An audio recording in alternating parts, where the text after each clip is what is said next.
looking down across Bradford. It's quite a big place, and there's some interesting history here. Here's the first part of today's route from Baildon to High Lane, just near Stockport. Well, I really would like to have stopped and lingered longer in various places to show you around, show you some of the history. Each trip I make, I intended to be far more leisurely and more informative. This trip is to see the family. Well, we don't go into Bradford. The centre of the city is over that way, but we skirt it. And according to the lady in the sat-nav, we have 48 miles to go, and we should be there at 11 o'clock, which is good.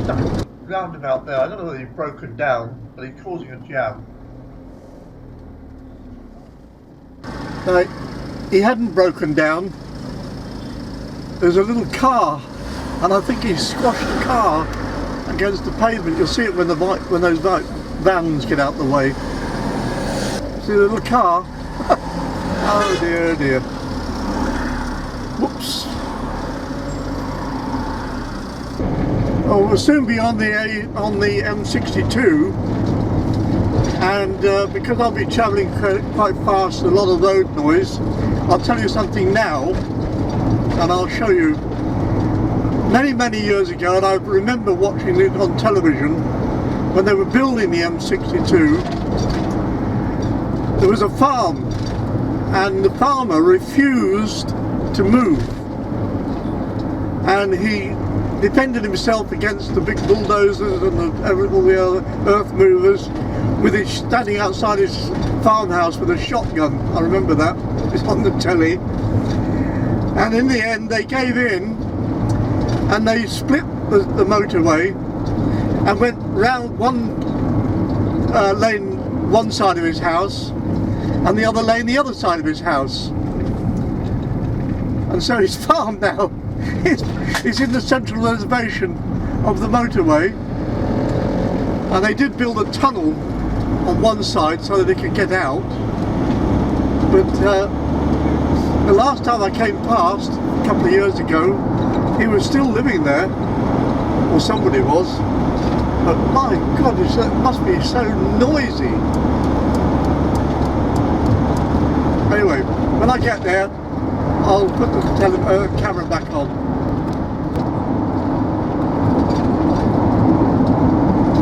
And with all this traffic, I don't know whether you'll be able to see that farm, but you can see how the motorway split, so you can see the farm building down there now.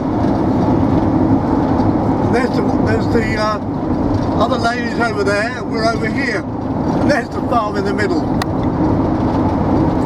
And it is still occupied.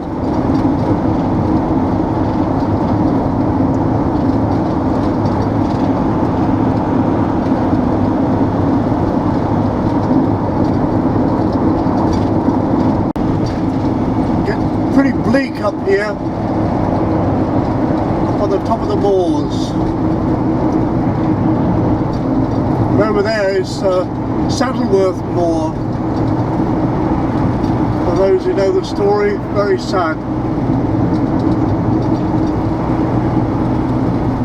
But I won't go into it.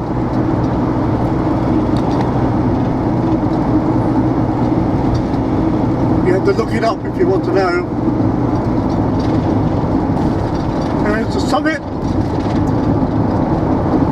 1,221 feet above sea level. Now we drop down from Yorkshire into Lancashire. Now this area, there's loads and loads of old cotton mills, because this is the area that used to make textile for the whole of the world, basically. And we're just coming up, I don't know whether we'll see it, but there's an old mill here, with still got the steam engine,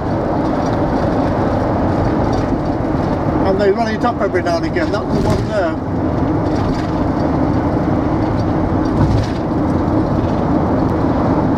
Well, this is where we turn off the M62 and head towards Rochdale and Oldham.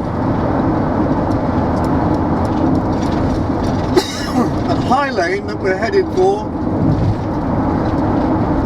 is just to the east of Stockport.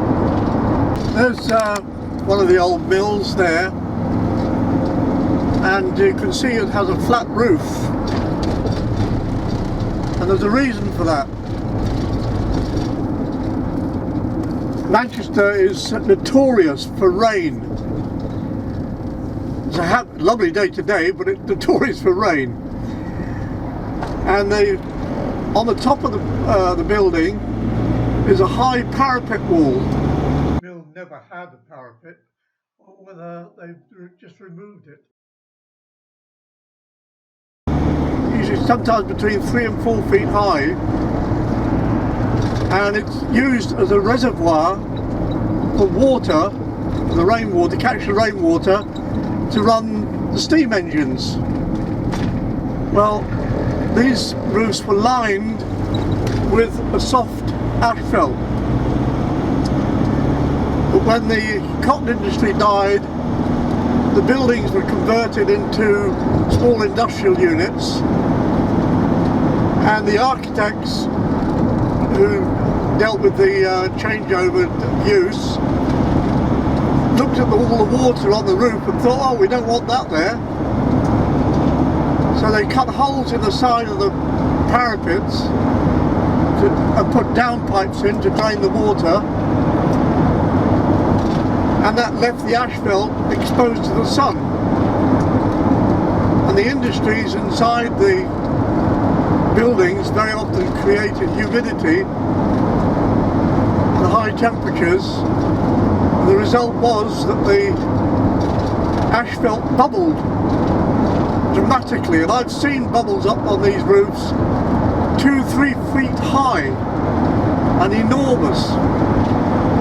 So a lot of the buildings have actually had shallow metal pitched roofs put behind the parapet walls, and it cost them a fortune. And if the architects had just left the water there, everything would have been fine. Well, I'm just entering High Lane,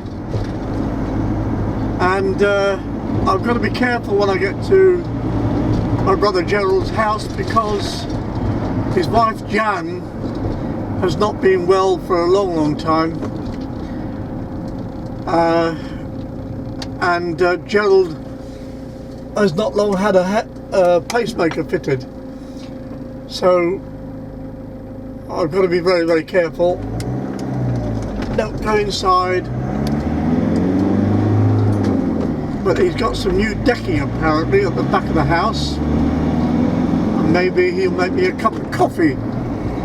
We can have it there and a little chat, and then on my way again to Pattingham. Jan, my sister-in-law, has been suffering from something called poems. Very bad, nasty, debilitating. They've got a rather nice house, I like it, at the end of this tiny little private road here, and they're at the far end there, and they've got the canal running past, and it's over a year since I was here. I rented a narrowboat for a week and came along the canal by their house, and I moored for the night just across the way from here. Oh, here we are. Let's go around the back and see if we can raise somebody. Gerald had that ramp built. Oh, and there's the decking, because of Jan being in the wheelchair. And there's his garden down there, and at the end of it is the canal. I'll take you down there later on. Well, he came to the door just then. I don't know where he's gone now. Well, Gerald's made me my coffee, and there he is there, and there's Jan with her COVID haircut, just like Susan. It's nice to see you both. Nice to see you. I'm going to leave them sitting on the deck for a minute and take you down to have a look at the canal. And by the way, he didn't have a pacemaker fitted. I was wrong there. He was put on drugs. I don't know, it was opium or something like that. But anyway, he hasn't got a pacemaker. And down the bottom of the garden here, through this little archway, and the little summer house there that his son built when he was a boy, now a well-grown man. And down here is the canal. And in fact, that boat there is moored almost exactly where I moored last year, February last year, just before the pandemic took hold. It's a nice place to live.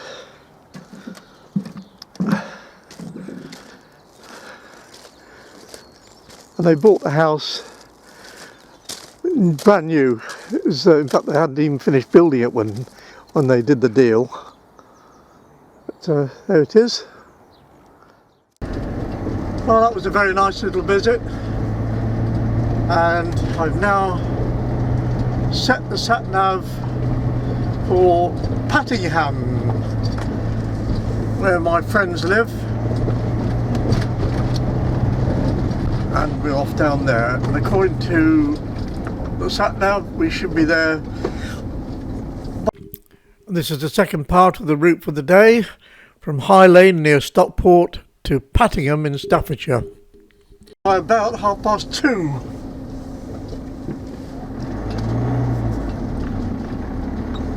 But I shall be stopping on the way down to get something to eat. Yeah, 82 miles, and a lot of it is motorway, unfortunately, but the alternative is very slow. I know, I've done it before.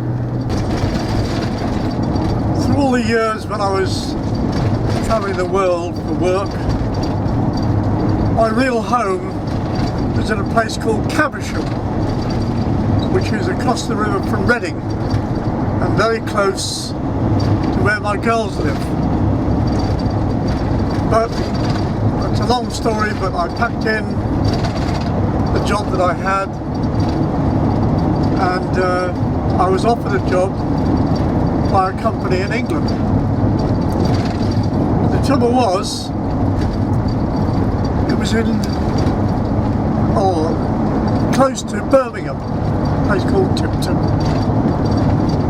and I didn't really want to move up to this area. I didn't like the idea of moving up north,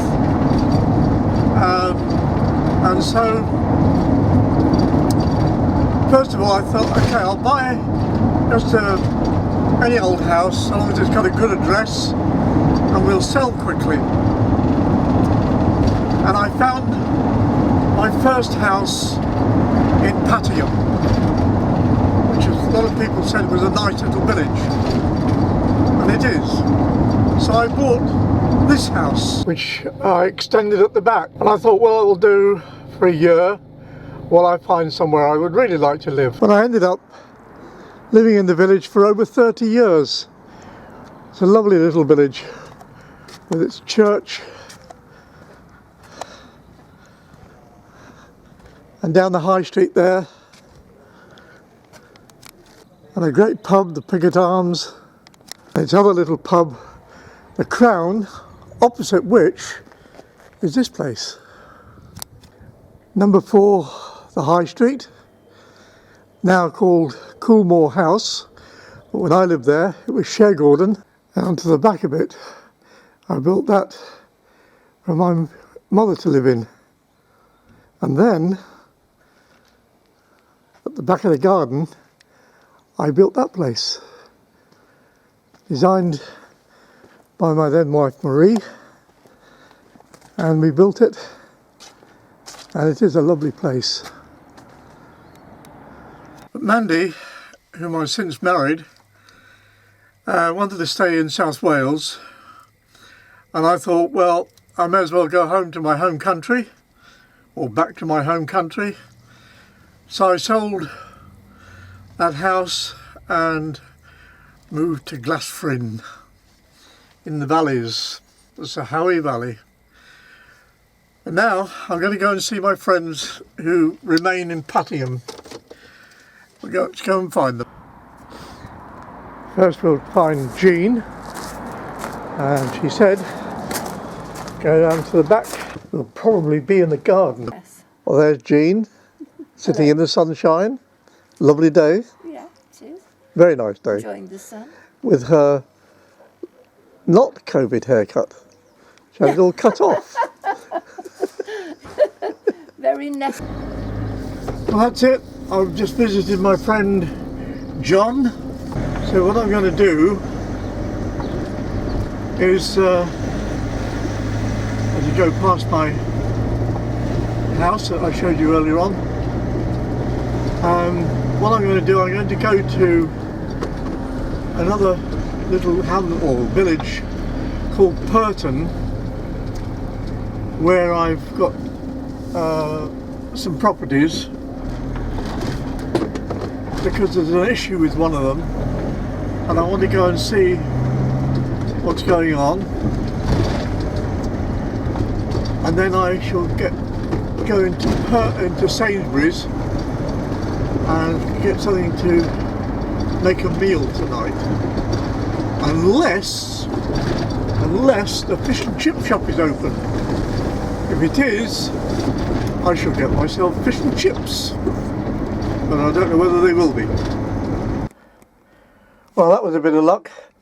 The fish and chip shop was open, and I've got myself the biggest helping of fish and chips that you could possibly imagine. Look at that. I've arrived at Stunmore Hall campsite, where I'm stopping for the night, and tomorrow, lovely, a little bit of a look around Bridge North and a ride on a funicular, or as they call it here, a cliff railway.